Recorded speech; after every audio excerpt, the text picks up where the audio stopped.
اللہ الرحمن الرحیم۔ السلام علیکم ناظرین۔ چیئرمین کشمیر کمیٹی سید فخر امام نے آج فیصل آباد میں ایگریکلچر یونیورسٹی میں ایک اجلاس کی صدارت کی۔ اس کے بعد انہوں نے مسئلہ کشمیر کے اوپر صحافیوں سے اور BBC 11 ہیڈ لائن نیوز سے خصوصی طور پر گفتگو بھی کی۔ ان کا کیا کہنا تھا، آئیے دیکھتے ہیں سید زیغم عباس شاہ کی یہ رپورٹ۔ اب بات یہ ہے کہ 72 سال گزر گئے اور اقوام متحدہ کی جو قراردادیں تھیں 1948-49 کی، اس کے تحت 2 فیصلے ہوئے تھے۔ نمبر 1 کہ کشمیر جو ہے وہ متنازع علاقہ ہے، ڈسپیوٹڈ ٹیریٹری۔ دوسرے نمبر پہ کہ بذریعہ پلیبسائٹ، یعنی کہ بذریعہ vote, with the will of the people of Kashmir, اور in fair transparent open election under the auspices of the United Nations یہ فیصلہ ہونا تھا۔ بدقسمتی سے مختلف ادوار گزر گئے، یہ فیصلہ نہیں ہو پایا، بلکہ 3 جنگیں ہوئیں 1947، 48، 65 اور 99۔ اس کے باوجود فیصلہ نہیں ہو سکا۔ آج بھی کیفیت وہیں کھڑی ہے۔ فرق یہ ہے کہ 54 سال کے بعد جب یہ موڈی نے آکیوپائی کیا کشمیر کو 5 اگست کو، تو پھر حکومت پاکستان نے اس چیز کا بہت زیادہ اثر لیا، اور ہماری طرف سے ہماری حکومت نے پرائم منسٹر عمران خان کے آرڈرز کے تحت فارن منسٹر قریشی صاحب نے مراسلہ لکھا یونائٹڈ نیشن سیکورٹی کونسل کو۔ 3 دن کے اندر پہلی مرتبہ 54 سال کے بعد یونائٹڈ نیشن سیکورٹی کونسل نے میٹنگ کنوین کی، جس کے تحت کلوز ڈور میٹنگ تھی، پر اس میں کشمیر کا مسئلہ جو تھا وہ زیر غور آیا۔ کیفیت یہ ہو گئی ہے کہ دیکھنا یہ ہے کہ اب یونائٹڈ نیشنز جنرل اسمبلی میں یہ مسئلہ پھر آ رہا ہے، اور عمران خان صاحب پرائم منسٹر ہمارے اس چیز کو 27 اسی مہینے کی ان کی تقریر کا دن ہے۔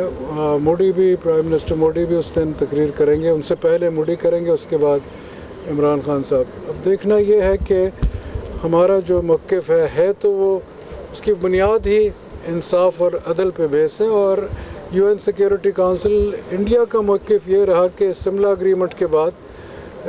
یہ بائی لیٹرل ایشو بن گیا کہ صرف یہ 2 طرفہ پاکستان اور انڈیا کے درمیان رہنا چاہیے، پر ہم ہمیشہ یہ کہتے رہے کہ نہیں، کیونکہ یونائٹڈ نیشنز ریزولوشن 4849 کے تحت یہ فیصلہ کیا گیا تھا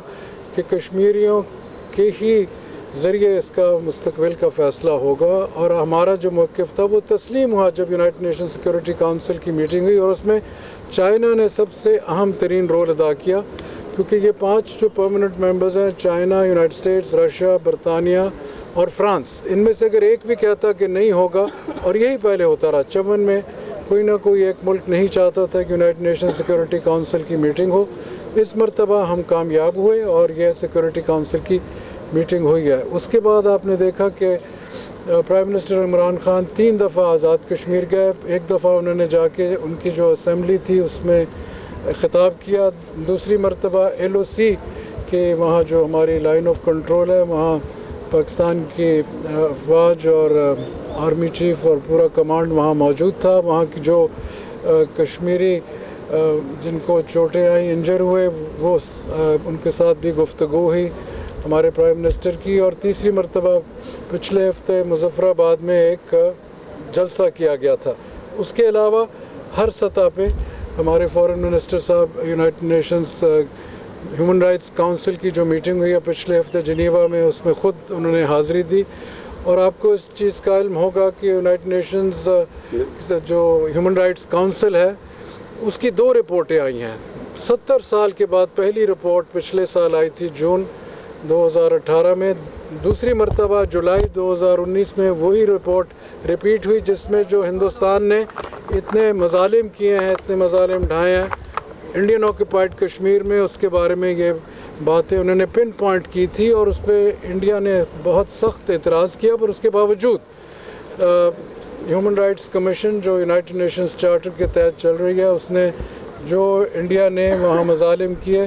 آپ کو پتہ ہونا چاہیے کہ پچھلے 30 سال میں 1 لاکھ سے زیادہ کشمیری شہید ہو چکے ہیں، 13,000 خواتین کی عصمتیں لٹ چکی ہیں، اس کے علاوہ تقریباً 25 سے 30 ہزار کشمیری بچے اور بچیاں جو ہیں وہ orphan ہو چکے ہیں، اور ہمیں اکانومی بڑی پچھلے 28 سال سے اس کی ایک خواہش ہے، ہر ملک کی اپنی خواہش ہوتی ہے کہ وہ اس ریجن کا ہیجمان بنے، وہ اس ریجن کو ڈومینیٹ کرے، اور اس کے ریجن میں ڈومینیشن میں صرف ایک ملک آ رہا ہے، رکاوٹ بن رہا ہے، وہ ہے پاکستان، آپ اور ہم بن رہے ہیں۔ اور اس کے لیے ہمیں دیکھنا چاہیے کہ ہم اپنے اندر ایسے اپنی آپ کی گورننس کو امپروو کریں، اپنے حالات کو بہتری میں لائیں کہ ہم آگے چلیں۔ اور ہمارے ہاں بہت پوٹینشیل ہے، ہمارے ہاں بہت کیپیبلٹی ہے، ہمارے ہاں بہت سے ایسے ینگ لوگ ہیں جو دنیا میں کمپیٹ کر سکتے ہیں۔ ہمیں ماحول ایسا پیدا کرنا چاہیے، ہمیں لوگوں کو ایسے حالات پیدا کر کے دینے چاہیے کہ ہمارے اندر ایسے لوگ آگے آئیں جو کہ دنیا میں عالمی سطح پر آ کے لوگوں سے کمپیٹ کریں۔ مولانا فضل الرحمان جو ہیں بڑی دیر تک کشمیر کمیٹی کے چیئرمین رہے ہیں، ان کو اس موقع پہ چاہیے تھا کہ وہ قومی یکجہتی کا مظاہرہ آپ کے ساتھ کرتے، وہ تو لاک ڈاؤن کرنے جا رہے ہیں، آپ اس کو کیسے دیکھیں جی، ہر سیاستدان جو ہوتے ہیں ان کے اپنے موقف ہوتے ہیں، ان کے اپنے ڈیمانڈز ہوتے ہیں، ان کا اپنا ایک پہلو ہوتا ہے، یہ تو آپ ان سے سوال کریں گے، ہم تو 71 ملکوں کا اتحاد بنا تھا پچھلے دنوں، مطلب یہ بھی کہا گیا کہ 71 کا نہیں ہے، 58 کا ہے، 58 کا نہیں ہے، 36 کا، 38 ملک کا جو اتحاد اسلامی اتحاد بنا تھا وہ اس لیے بنا تھا کہ اگر کسی مسلم کنٹری کے خلاف کوئی ایکشن لیا جاتا ہے تو اس کے لیے وہ فرنٹ لائن پہ آئیں گے۔ تو آپ کہاں دیکھتے ہیں کہ جو 38 ملکوں کا اتحاد ہے وہ کہاں پہ کھڑا ہے؟ نہیں، اتحاد دیکھیں نا جی، اتحاد بنتے ہیں ایک ایشو کے لیے، وہ اتحاد کسی اور مقصد کے لیے بنا تھا۔ میرا اپنا یہ اسیسمنٹ ہے کہ آج پاکستان کی جو ڈپلومیسی ہے، ہماری پوری کوشش کاوش ہے، اور یہ جو اب یہ 27 تاریخ تک تو آپ ذرا انتظار کر کے دیکھیں کہ اس کا افیکٹ جو ہے عالمی سطح پر کیا ہوگا۔ شکریہ۔